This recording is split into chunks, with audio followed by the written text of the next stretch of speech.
1219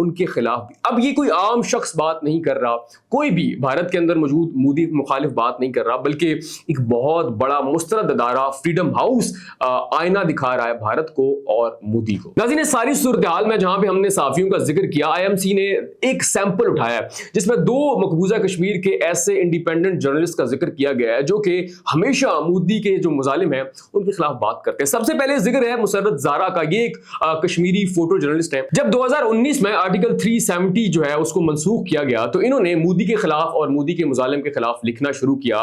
تو انہیں اس قدر ذہنی طور پر ہراساں کیا گیا کہ انہیں مقبوضہ کشمیر چھوڑ کر امریکہ منتقل ہونا پڑا. لیکن کہانی یہاں پر ختم نہیں ہوئی, بلکہ مسرت زارا نے تو مقبوضہ کشمیر چھوڑ دیا, لیکن اپنا خاندان ان کا یہیں پہ موجود تھا. تو بھارت کے جو لوگ ہیں, خفیہ ایجنسی کے یا پھر ملٹری کے جو لوگ ہیں یا پھر ان کے جو بھی چاہنے والے ہیں جو مودی کو بڑا پیشوا مانتے ہیں, انہوں نے ان کے خاندان کو پریشان کرنا شروع کر دیا.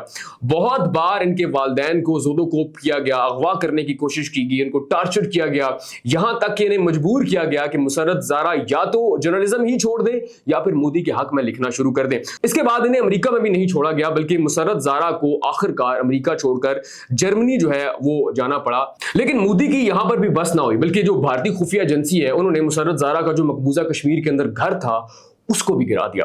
اچھا, یہ تو ذکر تھا مسرت زارا کا, لیکن ایک اور ہے راکب نائک. اب یہ واحد شخص ہے جس کو نہ صرف بھارتی بلکہ پوری دنیا میں لوگ جانتے ہیں. یہ وہ واحد شخص ہے جو ہمیشہ مظالم کے خلاف لکھتا ہے. یہ فاؤنڈر ہے جی 2 مشہور ترین ویب سائٹس ہیں, انڈین ہیٹ لیب اور ہندوتوا واچ. اس کے جو فاؤنڈر ہیں راکب نائک. اب یہاں پہ صورتحال بالکل ویسی ہے جیسی مسرت زارا کے ساتھ ہوئی. جب آرٹیکل 370 منسوخ ہوا تو راکب نائک نے بھی لکھنا شروع کیا. راکب نائک کو بھی مجبور کر دیا گیا, یہ مقبوضہ کشمیر چھوڑ کر امریکہ چلے گئے. لیکن ان کا پیچھا جو ہے نہ چھوڑا گیا, بلکہ ایک جو انڈین آفیسر ہے ملٹری کے, انہوں نے ان کے والد کو ایک پیغام بھیجا. انہوں نے کہا کہ آپ میرے پاس آؤ. پھر یہی پیغام راکب نائک کو بھیجا گیا کہ میں نے تمہارے والد کو چائے پر بلایا ہے. راکب نے بس نہ کی, اس نے ان کے سامنے جھکنے سے انکار کیا. اور پھر 2020 میں ایک اور جو ان کا خفیہ ایجنسی کا آفیسر ہے اس نے دوبارہ ان کے والد کو بلایا اور کہا کہ تم اپنے بیٹے کو مجبور کرو کہ واپس بھارت آئے اور مجھ سے پرسنلی ملے. ناظرین, اب آپ کو آئی ایم سی کی رپورٹ کے بعد اس بات کا تو اندازہ ہو گیا ہوگا کہ بھارت کیسے کھوکھلے دعوے کرتا ہے. ایک جانب تو یہ کہتا ہے کہ ہم پوری دنیا میں آزادی اظہار رائے کے علمبردار ہیں, اور دوسری جانب ہر ایسی آواز کو خاموش کروا دیتا ہے جو کہ لگتا ہے انہیں کہ ہمارے خلاف ہے یا پھر ہماری حکومت کے لیے خطرہ ہے. اچھا, اب آئی ایم سی نے یہاں پر بس نہیں کیا, بلکہ آئی ایم سی نے ہردیپ سنگھ نجر کے قتل اور پنو کے قتل کی سازش کا بھی ذکر کیا.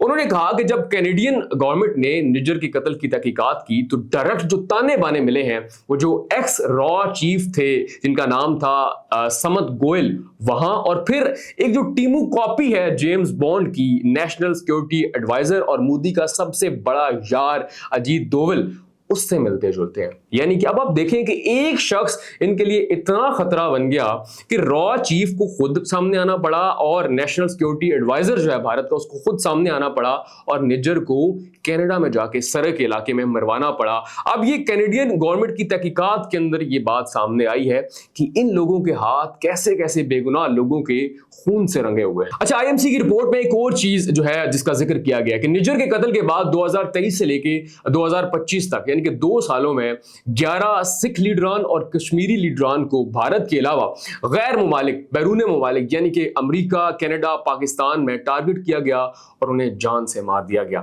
وجہ کیا تھی؟ وجہ صرف یہ تھی کہ وہ حکومت کی پالیسیوں پہ اختلاف رکھتے تھے, ان کے خلاف بات کیا کرتے تھے, مودی کو ڈکٹیٹر ثابت کرنے کی اور دنیا کو اصل چہرہ دکھانے کی کوشش کیا کرتے تھے, اور ایسی تمام آوازوں کو خاموش کروا دیا گیا. اب تو بھارت کے اندر بہت ساری جو اپوزیشن لیڈرز ہیں وہ بھی اس پہ بات کرنے پہ مجبور ہو گئے ہیں کہ بہت ٹائم ہو گیا, ہم نے ایسی آواز نہیں سنی جو کہ مودی کے خلاف پہلے بولا کرتی تھی, اب وہ خاموش ہو چکی ہے.